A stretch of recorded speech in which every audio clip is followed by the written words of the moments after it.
दोस्तों आज बात करेगा यूपी ट्रिपल एससी की सबसे पॉपुलर वैकेंसी एसओ 2026 वैकेंसी के बारे में। भर्ती आने वाली थी जनवरी। उत्तर प्रदेश सरकार के मुख्यमंत्री द्वारा हस्तक्षेप करने के बाद आरक्षण नियमावली को शुद्ध किया जाए, उसके बाद विज्ञापन जारी किया जाए। लेकिन इतना ज़्यादा गलत तरीके से आरक्षण लागू किया गया है, इतना गलत तरीके से रिजर्वेशन को चार्ट को तैयार किया गया है, पूरी तरह भर्ती विवादित है। जनरल सीट पूरे काट के ओबीसी को दे देगी, ओबीसी को काट के किसी और को दे देगी, एससी की सीट कहीं गायब हो गई, एसटी का सीट ही पूरा 20% लैप्स कर दिया, 20% सीट का इन्होंने लैप्स कर दिया जितना होना चाहिए था। ईडब्ल्यूएस का 10% आरक्षण को 5% इन्होंने 6% कर दिया। पूरी तरह भर्ती आरक्षण तालिका पूरी तरह विवादित है। ये पूरी तरह भर्ती विवादित है, कोर्ट जाने वाली ये भर्ती है पूरी तरह। जब सरकार ने पूरी तरह अनाउंसमेंट किया है कि 10% रिजर्वेशन क्लियर है, उसमें कोई छेड़छाड़ नहीं किया जा सकता। 27% रिजर्वेशन क्लियर है ओबीसी का, 14% एससी का, एसटी का 7%। फिर कहाँ से दिक्कतें आ गई कि इतना इन्होंने गड़बड़ तरीके से रिजर्वेशन लागू किया। भर्ती प्रक्रिया में ओ लेवल को लेकर क्या डाउट है बच्चों, मैं बता दूंगा। ये पूरा मैं अपना पर्सनल एक्सपीरियंस शेयर कर रहा हूँ, जो बताऊंगा उसको पत्थर की लकीर समझिएगा, यही आपका लेगा और किसी का मत सुनिएगा। कोई आके आपको यूपी ट्रिपल एससी का सचिव बोलेगा कि ये है तो मत मानिएगा। मैं जो इतना बता रहा हूँ उसको ध्यान सुनिएगा। यही डिप्लोमा मान है, इसमें कौन सा कोर्स इसमें मान है डिग्री में वो भी बताऊंगा आपको। सीट को लेकर बहुत बड़ा लोचा है। सिलेबस जो है भर्ती प्रक्रिया को पूरी तरह प्रभावित करेगी। प्रभावित मतलब कट ऑफ बहुत ज्यादा डाउन जाएगा। मैं बताऊंगा कट ऑफ क्या जाएगा, विस्तृत वीडियो देखिएगा। और पेड का फाइनल और पेड कट ऑफ आपका कितना जाएगा, पेड कट ऑफ और फाइनल कट ऑफ कितना जाएगा वो भी डिटेल्स बताऊंगा। वीडियो के अंत तक बने रहेगा। चैनल पे नया वीडियो के चैनल को सब्सक्राइब कर लीजिएगा, बेल आइकन नोटिफिकेशन ऑल कर दीजिएगा। बहुत ही जबरदस्त वीडियो होने वाली है। डिप्लोमा कोर्स के बारे में जितने बच्चों का डाउट है मैं इस वीडियो में दूर कर दूंगा। वीडियो को अंत तक जरूर बने रहेगा। चलते बिना लेट के वीडियो स्टार्ट करते हैं। आज हम बात करें हमारे यूपी ट्रिपल एससी लेखपाल के बेस्ट बुक के बारे में, चक्षु पब्लिकेशन द्वारा मार्केट में ला गया है। आप जानते हैं कि 21 मई को ये परीक्षा लेखपाल की होने जा रही है। समय बहुत ही कम आपके पास, आज से लेकर 2 महीने करेक्ट बचे हुए हैं। सिलेबस काफी डीप है, काफी लेंदी सिलेबस है, तो इसको एक एक पॉइंट कवर करना जरूरी है। आप जानते हैं लास्ट ईयर में जो आपकी वैकेंसी आई थी लेखपाल, सर्वाधिक सिलेक्शन देने का रिकॉर्ड चक्षु पब्लिकेशन का रहा था। इस बार भी ये सर्वाधिक सिलेक्शन देने के लिए पूरे जो तत्पर है, नए सिलेबस नए पैटर्न के आधार पर पूरी तरह बुक को प्रिपेयर किया गया है। इसमें एरर आपको एकदम देखने को नहीं मिलेगा। सिलेबस के अकॉर्डिंग पूरा प्रिपरेशन किया गया है, बुक को तैयार किया गया है, एक्सपर्ट के सलाह पे बुक को बनाया गया है। आप देख सकते हैं एक एक पॉइंट इसमें कवर किया गया सिलेबस में। और साथ ही आपको 21 से ज्यादा इसमें आपको प्रैक्टिस सेट क्वेश्चन मिल जाएंगे, 20 से ज्यादा आपको प्रैक्टिस सेट मिल जाएंगे, 3 साल पेपर मिल जाएंगे। 100% एथराइज बुक है मार्केट में।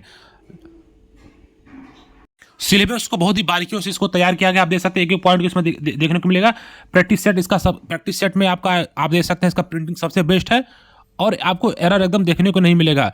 बुक के साथ आपको गाइड मिलेगी और प्रैक्टिस सेट दोनों मिलेगी। दोनों कॉम्बो पैक आप तुरंत जाकर ले लीजिए। वीडियो के डिस्क्रिप्शन में लिंक पड़ा है, बिना समय गवाए हुए। कॉम्बो पैक में आप देख सकते हैं गाइड और प्रैक्टिस सेट का दोनों कॉम्बो पैक पड़ा हुआ, जाकर तुरंत ले लीजिए। कोई भी दिक्कत होगा नीचे कमेंट कीजिएगा, आप पर्सनल हमसे मैसेज कर सकते हैं हमारे व्हाट्सएप ग्रुप से जुड़ के। चलते वीडियो स्टार्ट करते हैं। सबसे पहले डिप्लोमा को लेकर बच्चों का कंफ्यूजन दूर कर दूं कि 6 महीने वाला मान है, 1 साल वाला मान है। 6 महीने में चाहे जनवरी में आपने दिया है तो भी मान्य है, 1 साल में किया है तो भी मान्य है, सॉफ्टवेयर से किया है तो भी मान्य है ओ लेवल, हार्डवेयर से किया है तो भी मान्य है ओ लेवल। कोई क्या बोला है उस पर ध्यान मत दीजिएगा। अब आगे की बात मैं कर रहा हूँ, ठीक है। अभी देखिए जो अप्रैल में आपका रिजल्ट आने वाला है, अप्रैल का जो रिजल्ट होगा वो हो सकता है वहां पे मान्य नहीं होगा, क्योंकि जो आपका सर्टिफिकेट आता है जो ऑनलाइन जो रिजल्ट वो मान्य नहीं है। जब तक आपका हार्ड कॉपी आपका सर्टिफिकेट जो जून में आएगा वही मान्य रहेगा, ये ध्यान दीजिएगा। तो अभी वो लेवल वाले करेंगे तो हो सकता है लास्ट में मैटर फंसे, लेकिन आप लोग आवेदन कीजिएगा, जो होगा फ्यूचर में देखा जाएगा। ओ लेवल को अतिरिक्त 24 प्रकार का डिप्लोमा मान्य है यूपी ट्रिपल एससी में, जिसमें से ADCA, DCA, PGDCA, O level, DIT, BTech computer science, जिसमें 1 साल, इंटर में यदि आपने 1 साल का कोई 1 साल से भी आपने किया है कंप्यूटर तो वो भी मान्य है। आईटीआई कोपा का मान्य है, बीटेक कंप्यूटर साइंस मान्य है, एमसीए मान्य है, बीसीए मान्य है, सब चीज मान्य है। बस कहीं भी आपने 1 साल, चाहे ग्रेजुएशन में, चाहे पीजी में, चाहे यूजी में, चाहे अंडर ग्रेजुएट 12th में, कहीं भी आपने 1 साल आपने कंप्यूटर लिया है तो मान्य है। कहीं से भी किए रहे आप मान्य है, बस सही तरीके से रहना चाहिए। यूजीसी अप्रूव रहना चाहिए। यूजीसी के आप किसी यूनिवर्सिटी से कर रहे हैं तो उनके वेबसाइट पे आपका डाटा रहना चाहिए, मान्य है। और कोई क्या बोल रहा है उसे मत देखिए। आजकल बेवकूफ बनाने का तरीका खुल गया है सोशल मीडिया। जानकारी कुछ नहीं रह रही है, लेकिन ज्ञान ज्यादा दिया जा रहा है। आजकल जो बेरोजगार है सबसे ज्यादा ज्ञानी बने हुए हैं सोशल मीडिया पे, तो उनकी बात मत सुनिए। 24 प्रकार का डिप्लोमा मान्य है। इंटर में आपने एक कंप्यूटर लिया, आपने 12th में किसी एक सब्जेक्ट में कंप्यूटर लिया तो भी मान्य है, DCA किया है तो भी मान्य है, PGDCA किया है तो भी मान्य है, DIT किया है तो भी मान्य है, O लेवल किया है तो वो भी मान्य है, MCA किया है वो भी मान्य है, BCA किया है वो भी मान्य है, बीटा कंप्यूटर साइंस से किया वो भी मान्य है, ITI कोपा किया वो भी मान्य है। किसी संस्था से भी आपने कोई भी कंप्यूटर वर्ष 1 वर्ष का, लेकिन बस होना चाहिए 1 वर्ष का कोई भी कंप्यूटर डिप्लोमा आपने लिया वो मान्य है, और किसी का मत सुनिए, ठीक है। बस बात यहाँ पर खत्म। कंप्यूटर लेकर डिप्लोमा सारा डाउट खत्म हो गया। अब अगला सबसे ज़्यादा डाउट है कि UG PG में कोर्स कौन सा मान्य होगा। UG इसमें नहीं मान्य है। पहला मैं आपको डाउट कर दूं, आपने BA BSc BCom BTech कुछ भी किया वो मान्य नहीं है, इसमें बस PG चाहिए। UG वाले इसमें नहीं है, सीधे मैं बोल रहा हूँ। फार्म भरेंगे तो आपका एक्सेप्ट नहीं होगा, रिजेक्ट हो जाएगा, कोई मतलब नहीं, बस इसमें PG चाहिए। PG में कौन कौन सा डिग्री चाहिए मैं दिखा दे रहा हूँ ऑफिशियल आपको। ये जो कल नोटिफिकेशन है उसी में देखिए संलग्न किया गया, मैं पेज बता रहा हूँ कौन सा पेज पे है। ये लगभग 22वें पेज पे है आपका, जो दिया है डिग्री, कौन कौन सी डिग्री से मान्य है देख सकते हैं आपका, ठीक है। ये निर्देश है, आप देख लीजिए। इसमें जिसने MBA किया है इस सभी कोर्स से, देखिए ये सभी कोर्स से आपने MBA किया तो आपका मान्य है, किसी का मत सुनिए, आप लोग आवेदन कीजिए डायरेक्ट, ठीक है। उसके बाद आपने MCOM किया है, MCOM में सारा ट्रेड आपने किया है, जो भी दिया है इसमें किया है तो आपने वो भी मान्य है। मतलब MBA मान्य है, MCOM मान्य है, सीधा मैं बोल रहा हूँ, बात सुनिएगा। उसके बाद आपने MA इकोनॉमिक किया है, देखिए यहाँ पे दिया है MA इकोनॉमिक मान्य है, MSc मैथ मान्य है, MA स्टैटिक मान्य है, MA आपका स्टैटिक के बाद MA मैथ मान्य है। ये सारे डिग्री आपके मान्य है, इसके अलावा कोई मान्य नहीं है। आपने किसी MSc आपने किया है बायोटेक से या केमिस्ट्री से या बायो से, वो मान्य नहीं है। जो दिया है बस मैथ का सेक्शन रहेगा और इकोनॉमिक का स्टैटिक रहेगा तो मान्य है, नहीं तो सीधे बाहर किए जाएंगे आप लोग। कुछ लोग पूछ रहे हैं कि सर जैसे मैंने BA मेरा किसी और सब्जेक्ट से है, जैसे मान लीजिए हिंदी भूगोल हो गया या राजनीति शास्त्र हो गया या इतिहास हो गया या कोई भी हो गया, तो मेरा MA इकोनॉमिक है तो मान्य है। हाँ, MA इकोनॉमिक से मतलब है अधीनस्थ सेवा चुनाव को आपने BA किस सब्जेक्ट से किया वो मान्य नहीं है, क्योंकि अब नियमावली बदल चुकी है। BA से जरूरी नहीं है कि जिसका इकोनॉमिक BA में रहेगा वही MA इकोनॉमिक कर पाएगा, ऐसा कुछ नहीं है, ठीक है। अपना डाउट दूर कर लीजिए आप लोग, कंपलसरी नहीं है। आपने मान लीजिए BA आपने हिंदी किया है, भूगोल से किया, समाजशास्त्र से किया है, तो जरूरी नहीं है कि MA इकोनॉमिक आप नहीं कर पाएंगे। MA इकोनॉमिक आप एलिजिबल हैं, कर सकते हैं, कोई सब्जेक्ट कॉम्बिनेशन अब मैटर नहीं करता है, ठीक है। जरूरी नहीं है कि आपको BA में इकोनॉमिक रहेगा वही MA इकोनॉमिक कर पाएगा, ऐसा कुछ नहीं है। भारत की बहुत सारी यूनिवर्सिटियां डायरेक्ट कराती है और वो मान्य भी है, वो लड़के नौकरी भी कर रहे हैं, ठीक है। तो यहाँ आपका डाउट दूर हो गया होगा। अब देखिए मेन मैंने बताया ना कि cut off, paid cut off, देखिए पेड कट ऑफ के बारे में बता रहा हूँ, उसके बाद सिलेबस बताऊंगा, उसके बाद फाइनल कट ऑफ बताऊंगा। पेड कट ऑफ देखिए जैसे 900 950 पोस्ट है, ठीक है, इसको 40 गुना इनको लेना है तो 9 चौके 36,000, मान लीजिए 40,000 अभ्यर्थी या 38,000, तो टोटल जो हमारे आंकड़े बता रहे हैं 20 से 25,000 अभ्यर्थी इसमें एलिजिबल है, और संख्या कम हो सकती है क्योंकि लास्ट ईयर इन्होंने 12,000 अभ्यर्थी अप्लाई किए थे, जिसमें से 7,000 लोगों ने पेपर दिया था, मतलब 7,000 एक्चुअल बच्चे थे। तो ठीक है, 4 साल बाद 5 साल बाद कितने लड़के होंगे? 35,000, अरे सॉरी 25,0000 होंगे, 5 गुना होंगे, 4 गुना होंगे, यही नहीं होंगे, बस यही है। तो 20 से 25,000 बच्चे अभी हमारे नज़र में है, हो सकता संख्या बढ़ भी घट भी बढ़ सकती है, कोई दिक्कत नहीं है। तो इनको 40,000 अभ्यर्थियों को लेना है, तो सीधी बात है पेड कट ऑफ जिसका भी 0 नंबर से ऊपर है, क्योंकि 40,000 अभ्यर्थी UP में ASO के एलिजिबल नहीं है, तो मैं पूरा डाटा मैं बता रहा हूँ। तो 40,000 अभ्यर्थी नहीं है, मतलब कि 0 नंबर जिसका है, 0 नंबर से ऊपर है, माइनस में ना हो, वो ASO के लिए एलिजिबल है। जिसके पास डिग्री डिप्लोमा होगा वही मान्य होगा, ठीक है। ध्यान सुनिए, बस ये आपका डाउट दूर हो गया, 0 नंबर से ऊपर वाले सभी मान्य है। अब मैटर फंसता है कट ऑफ को लेकर, फाइनल कट ऑफ की असर क्या जाएगी, लास्ट ईयर जैसी जाएगी। देखिए जो उम्मीद है लास्ट ईयर के लम सम भी जाएगी या उससे कम रहेगी, क्योंकि ये जो सिलेबस है ना, ये हम पढ़ चुके हैं सिलेबस, ये चीज़ ये डीपली चीज़ है। मैं सिलेबस नहीं, मैं पढ़ने की बात, मैं सब्जेक्ट पढ़ा हूँ ये सब, तो ये बहुत क्रिटिकल सिलेबस है, ये गधों की बस के नहीं है इसको एग्जाम निकालना। ये मत समझिए कि 0 नंबर पे आप सेलेक्ट हो गए तो आपकी नौकरी पक्की, नहीं। ये जो सिलेबस है बहुत ही लेंदी सिलेबस है, दिया अधीनस्थ सेवा आयोग को।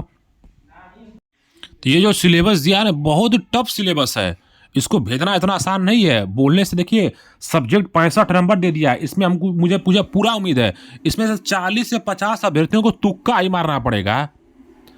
UPG के कंप्यूटर जानते हैं UP से कितना हार्ड आता है, इसको भेजना बहुत ही कठिन है बच्चों के लिए। 10-15 क्वेश्चन मिला के ये 25 में कर दें लोग ना, बहुत है उनके, 35 में बहुत है उनके लिए है।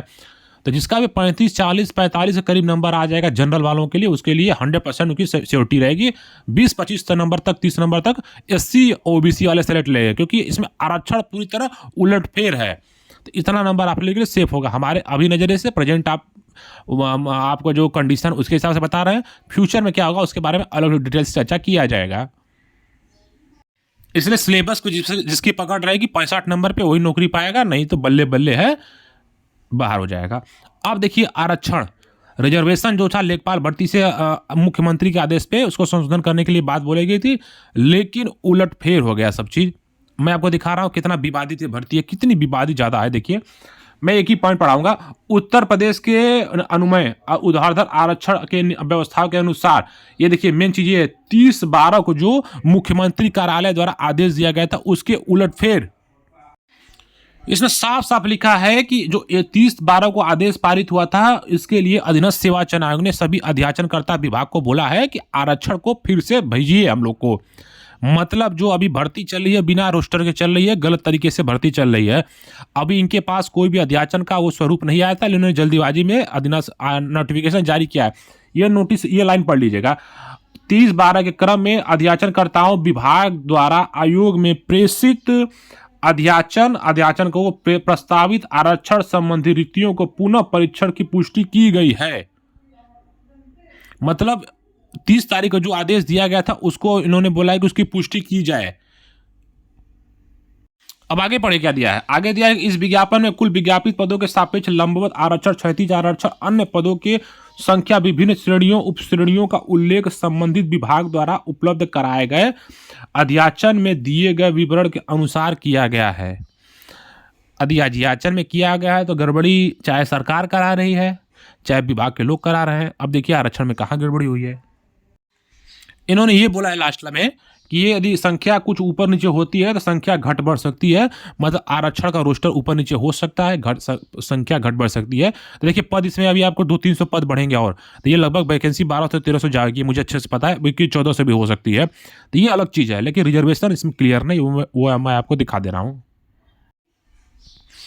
इसमें देखिए 334 लगभग 344 पोस्ट है। यदि 929 का 344 करेंगे तो लगभग 37% करीब इनका आरक्षण रिजर्वेशन है, जो 40% का विपरीत 3% काट लिया गया सीट। ईडब्ल्यूएस का 10% आना चाहिए, मतलब 929 का 10% लगभग 9 सीट ही मांगे चलिए। इसमें से 30% इन्होंने 3 सीट इसमें भी खा लिए, मतलब 30 सीट गड़बड़ है। 3% मतलब 30 सीट इसमें से खत्म कर दिया है। सीट रहना चाहिए था 92, इन्होंने 62 किया, मतलब 30 सीट खत्म हो गया। देखिए जनरल की सीट तो काटा जा सकता है, ये पॉसिबिलिटी है क्योंकि नियम ये लोग इधर उधर करते हैं, जनरल का ओपन रहती है इसलिए यह लेकिन ईडब्ल्यूएस का कैसे आप उन्होंने 10% कम कर दिया, ये पूरी तरह विवादित भर्ती है, पूरी तरह।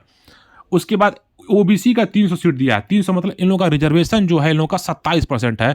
अब जब 300% करेंगे 300 नंबर को मतलब आप करेंगे एक सीट तो ये टोटल जाके 32 से 33% होगा, मतलब 5% एक्स्ट्रा इनको सीट दे दी गई है, जिसमें जनरल की सीट काटी गई है 3% और 3% काटा गया है ओबीसी ईडब्ल्यूएस का, मतलब 6% सीट काट कर इनको ऐड कर दिया गया, वही एक्स्ट्रा हो रहा है। ओबीसी का होना चाहिए आपका 14% करीब 211 सीट, यानी 21% कर दिया गया है इसको, लगभग 20 से 21% कर दिया गया। एसटी का सीट होना चाहिए था 7%, यानी कम से कम आपका मांग के चलिए एसटी का आपका होना चाहिए था, मतलब एसटी का सीट आपका जो 7% दे देंगे तो कम से कम 60 के करीब सीट होना चाहिए था, कर दिया गया 12 सीट। रिजर्वेशन पूरी तरह ध्वस्त कर दिया इन्होंने, पूरी तरह गलत तरीके से रिजर्वेशन लगा के वैकेंसी को आगे बढ़ा रहे हैं। ये कोर्ट में जाने वाली भर्ती है, कोर्ट में विवादित भर्ती है, क्योंकि ओबीसी का तो मैं जनरल का तो नहीं बोल सकता, लेकिन जो ईडब्ल्यूएस का सीट इन्होंने 30 सीट खत्म किया है, ये पूरी तरह गलत है। भर्ती कोर्ट में जाएगी, 100% जाएगी, कैसे जाएगी वो फ्यूचर में आप लोगों को पता चल जाएगा। जितनी जानकारी थी मैंने दे दिया, फिर भी कोई अपडेट है तो चैनल को सब्सक्राइब कीजिएगा दूसरी जानकारी के लिए। फर्जी जानकारी आप जानते हैं यूट्यूब पे पड़ा रहता है, अब आपको मैं डेमो में दिखा दूंगा। ये हमारा व्हाट्सएप का ग्रुप है, इस ग्रुप में मैंने डाला था लगभग 9 फरवरी को, ये देख सकते हैं आप लोग, 9 फरवरी की न्यूज है, ठीक है। आप लोग देख ले कितने सटीक जानकारी यहाँ पे मिलती है, आप लोग दिखा दे रहा हूँ। 9 फरवरी को मैं डाला था यहाँ पोस्ट के बारे में, कितने पदों की भर्ती आएगी। 930 प्लस पदों का अध्याचन उत्तर प्रदेश अधीनस्थ सेवा चयन को प्राप्त है और 929 पदों की भर्ती आई है। इतनी सटीक जानकारी यहाँ पे दी जाती है, तो चैनल को सब्सक्राइब कर लीजिएगा। इसके बारे में डिटेल से अगले वीडियो में बात करेंगे। धन्यवाद।